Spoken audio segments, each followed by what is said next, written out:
Bismillahirrahmanirrahim. Assalamualaikum semuanya. Apri Sulistianingsih di sini. Di video kali ini saya akan membahas latihan soal UKOM dan SKB Bidan tentang partograf. Yuk kita langsung ke soalnya. Nah, di soal yang pertama yaitu pertanyaannya adalah manakah pencatatan ketuban yang tepat pada kolom partograf jika melihat kasus di atas. Kalau pertanyaannya adalah pencatatan ketuban, maka kita langsung saja fokus membaca soal di bagian selaput ketuban. Nah, kalau di sini kita bagian selaput ketubannya adalah positif, yang berarti dia ketubannya masih utuh. Berarti jawabannya adalah utuh ya. Nah, oke, lanjut kita ke soal yang nomor 2. Pertanyaannya adalah manakah pencatatan ketuban yang tepat pada kolom partograf jika melihat kasus di atas? Pertanyaannya adalah pencatatan ketuban. Oleh sebab itu kita langsung lihat ke pertanyaan di sini, selaput ketuban yaitu negatif dan kering. Maka jawabannya adalah K, kering. K itu bukan keruh ya. Kalau keruh itu lebih ke arah ke mekonium nantinya ya. Oke, lanjut kita ke soal selanjutnya yang nomor 3.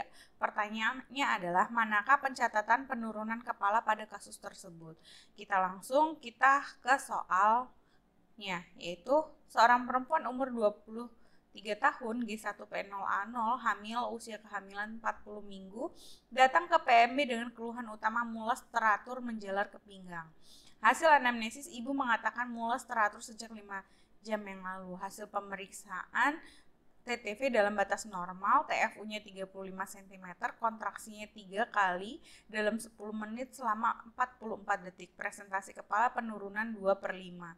Nah, karena yang ditanya adalah penurunan kepala, maka kita langsung tahu kalau untuk kode penurunan kepala yaitu menggunakan kode 0 pada angka 2, yaitu karena di sini adalah 2/5 dengan artian yang turun sudah sebanyak 3 bagian kepala janin yang turun. Oke, lanjut ke pertanyaan nomor 4. Di sini pertanyaannya adalah kode untuk pencatatan tekanan darah pada kasus di atas adalah gitu ya. Nah, di sini pertanyaannya adalah seorang perempuan umur 23 tahun G1P0A0 hamil usia kehamilan 40 minggu datang ke PMB dengan keluhan utama mules teratur dan menjalar ke pinggang. Hasil anamnesis ibu mengatakan mules 5 jam yang lalu. Hasil pemeriksaan TTV-nya dalam kondisi baik, kontraksinya 3 kali dalam 10 menit selama 44 detik, presentasi kepala penurunan 2/5 bagian, pembukaannya 6 cm. Nah, karena yang ditanya adalah kode untuk pencatatan tekanan darah, sedangkan tekanan darah di sini adalah 110/70, maka kita akan menggunakan kode.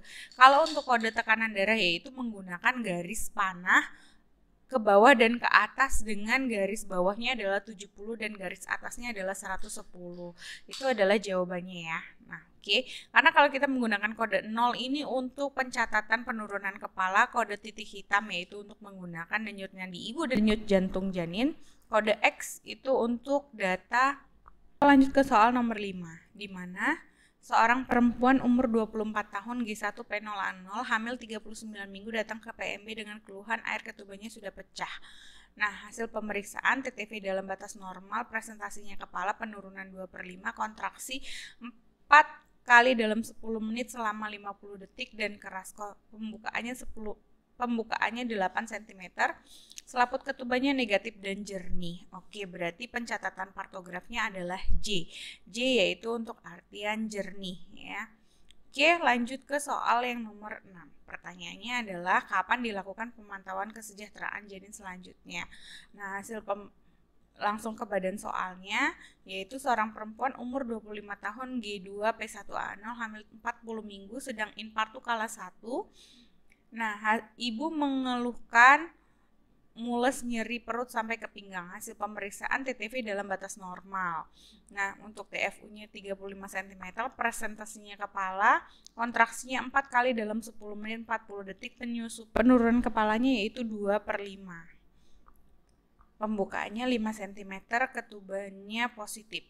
Nah, untuk DJJ-nya yaitu 138 kali per menit. Maka pemantauan kesejahteraan janin dilakukan setiap 30 menit ya, karena ini masih dalam kala 1. Oke, lanjut ke soal nomor 7. Kapan dilakukan pemantauan tekanan darah berikutnya? Nah, kita lihat di sini tekanan darah pada badan soal yaitu 120/80 yaitu dalam batas normal.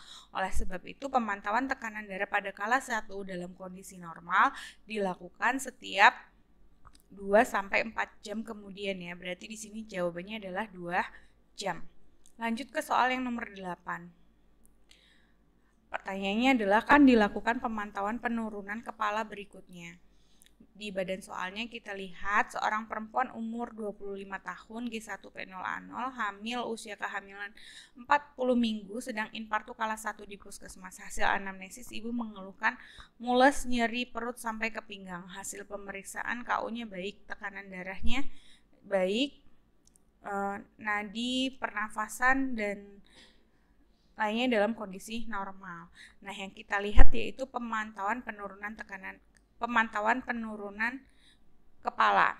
Nah, pemantauan penurunan kepala dilihat dari pada saat pemeriksaan dalam. Pada saat ini di sini adalah pembukaannya baru 4 cm.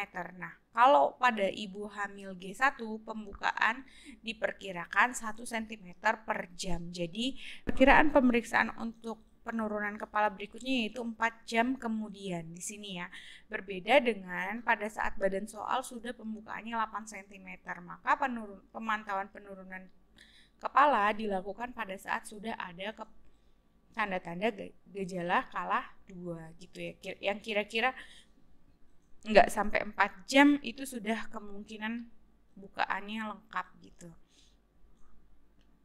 Oke, kita lanjut ke soal selanjutnya. Bagaimanakah pencatatan partograf pada kasus tersebut? Oke, di sini yang ditanya adalah tentang penyusupan. Nah, seorang perempuan umur 25 tahun G2P1A0 hamil usia kehamilan 40 minggu datang ke puskesmas dengan keluhan mules teratur. Hasil pemeriksaan, ibu mengatakan keluar lendir darah sejak 2 jam yang lalu dan hasil pemeriksaannya yaitu tekanan darahnya normal, nadi, pernafasan, suhu, TFU semua dalam batas normal, presentasinya kepala penurunannya 3/5, hasil pembukaannya itu 5 cm, selaput ketubannya positif, DJJ-nya 128 kali per menit dan suturanya menempel. Kalau sutura menempel ini menunjukkan bahwa penyusupan kepalanya. Nah, penyusupan kepala itu memiliki 4 kode. 0 yaitu berarti suturanya terpisah, 1 suturanya saling berdekatan atau menempel, yang 2 yaitu dia tumpang tindih tapi masih bisa dipisahkan. Nah, yang ketiga yaitu suturanya tumpang tindih tapi tidak bisa dipisahkan. Nah, itu sudah menunjukkan tanda dari gejala terjadinya CPD ya. Oke, nah jawabannya adalah 1. Oke, lanjut ke soal nomor 10. Pertanyaannya adalah diagnosis apakah yang paling tepat pada kasus tersebut. Nah, kita langsung ke badan soalnya, di mana seorang perempuan umur 34 tahun G3P2A0 hamil usia kehamilan 40 minggu infartu kala 1 di bidan. Hasil anamnesis mengatakan kontraksinya kadang ada, kadang hilang. Hasil pemeriksaan TTV dalam batas normal, kontraksi semuanya normal dan pembukaannya yaitu 6 cm, selaput ketubannya positif. Nah, 4 jam kemudian bidan melakukan pemeriksaan dalam, yaitu pembukaannya masih 7 cm, penurunan kepalanya 3/5, kontraksinya juga masih tidak adekuat. Bidan kemudian merujuk karena kurva partograf telah melewati garis waspada.